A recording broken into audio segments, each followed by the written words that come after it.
Hello అండి. Welcome to our channel. ఈరోజు వీడియోలో పాలకూరతోటి టేస్ట్ అయినటువంటి రెసిపీని ప్రిపేర్ చేసి చూపించబోతున్నాను. ఈ రెసిపీ వచ్చేసి వేడి వేడి అన్నంలోనికే కాకుండా చపాతీ, రోటీ, పుల్కా, దోసల్లో కూడా చాలా చాలా టేస్టీగా ఉంటుందండి. మనం ఎప్పుడు పాలకూర పప్పు వండుకుంటుంటాం. అలాగే పాలకూర టమాటా వండుకుంటాం కదా!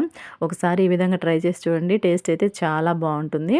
ఓకే అండి. ఇదొచ్చేసి మన గార్డెన్‌లో పండినటువంటి ఆర్గానిక్ పాలకూర అండి. ఎటువంటి మందులు వేయకుండా హోమ్‌మేడ్ ఫర్టిలైజర్స్‌ని యూజ్ చేసి ఆర్గానిక్‌గా మనం పండించినటువంటి పాలకూర అండి. ఇప్పుడు ఈ పాలకూరని ఒక గిన్నెలోనికైతే వేసేసుకోండి. వేసుకున్న తర్వాత మునిగేంత వరకు వాటర్‌ని పోసుకొని ఒకసారి శుభ్రంగా కడిగి ఒక ప్లేట్‌లోనికి తీసుకోండి. ఇప్పుడు ఈ విధంగా కడిగి తీసుకున్నటువంటి పాలకూరని వీలైనంత చిన్న ముక్కలుగా కట్ చేసి తీసుకోండి. ఇప్పుడు ఈ విధంగా కట్ చేసుకున్నటువంటి పాలకూరని ఒక బౌల్‌లోనికి వేసుకొని రెడీగా పెట్టుకోండి.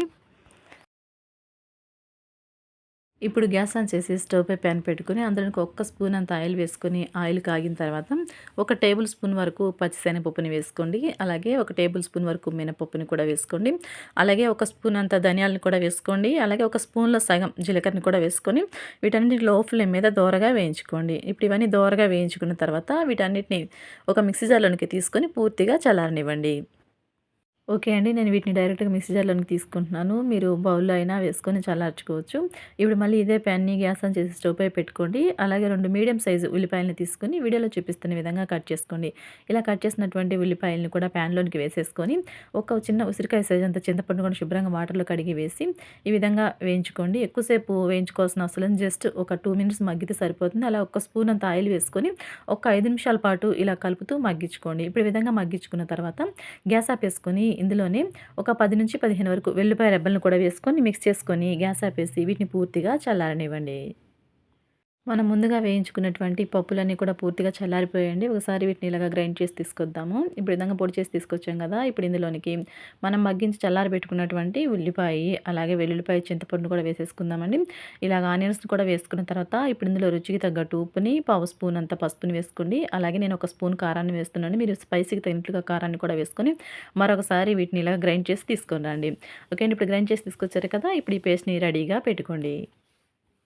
ఇప్పుడు మళ్ళీ గ్యాస్ ఆన్ చేసి స్టవ్ పై ప్యాన్ పెట్టుకోండి. అందులోనికి ఒక టేబుల్ స్పూన్ వరకు ఆయిల్‌ని వేసుకొని ఆయిల్ హీట్ అయిన తర్వాత వరుసగా హాఫ్ స్పూన్ చొప్పున శనగపప్పు, అలాగే మినపప్పు, జీలకర్ర, ఆవాలని వేసుకొని ఇవి కొంచెం చిటపటమన్న తర్వాత 2, 3 ఎండుమిరపకాయలని అలాగే 2 రెమ్మల కరివేపాకును కూడా వేసుకొని తాలింపు ఈ విధంగా దోరగా వేయించుకున్న తర్వాత ఇప్పుడు ఈ తాలింపులోనికి మనం ముందుగా శుభ్రంగా కడిగి కట్ చేసి పెట్టుకున్నాం చూడండి పాలకూర ఆకుల్ని, ఆ ఆకుల్ని వేసుకొని ఒక నిమిషం పాటు వేయించుకున్న తర్వాత ఇప్పుడు ఈ పాలకూరలోనికి మనం గ్రైండ్ చేసి పెట్టుకున్నటువంటి ఆనియన్ పేస్ట్‌ని కూడా వేసేసుకోండి. పేస్ట్‌ని అంతా వేసుకొని బాగా ఇలా పాలకూరలో మిక్స్ చేసుకున్న తర్వాత ప్యాన్ పై మూతని ఉంచి లో టు మీడియం ఫ్లేమ్ మీద ఒక్క 5 నిమిషాలు చాలండి. చక్కగా ఇలా కలుపుతూ మధ్యలో మూత తీసి మగ్గించుకున్నామంటే మనకి టేస్టీ అయినటువంటి పాలకూర, ఉల్లి కారం రెడీ అండి. ఒకసారి ఉప్పు, కారం చెక్ చేసుకొని సరిపోనట్లయితే వేడి మీద వేసేసుకున్నామంటే మనకి కర్రీ రెడీ అండి. ఇప్పుడు ఈ కర్రీని మనం వేడి వేడి అన్నంలోకైనా, చపాతీ, పుల్కా, రోటీ, టిఫిన్స్‌లోకైనా కానీ చాలా చాలా టేస్టీగా ఉంటుంది. ఓకే అండి. ఈ పాలకూర రెసిపీ మీకు కనుక నచ్చినట్లయితే తప్పకుండా మీరు కూడా ట్రై చేయండి. అలాగే ట్రై చేసి మీకెలా కుదిరిందని కామెంట్ సెక్షన్‌లో నాతో షేర్ చేసుకోండి. అలాగే ఈ వీడియో కనుక నచ్చినట్లయితే వీడియోకి ఒక లైక్ చేసి ఇటువంటి మరిన్ని వీడియోస్ కోసం మన ఛానెల్‌ని సబ్స్క్రైబ్ చేసుకొని ఫాలో అవుతుండండి. Thanks for watching.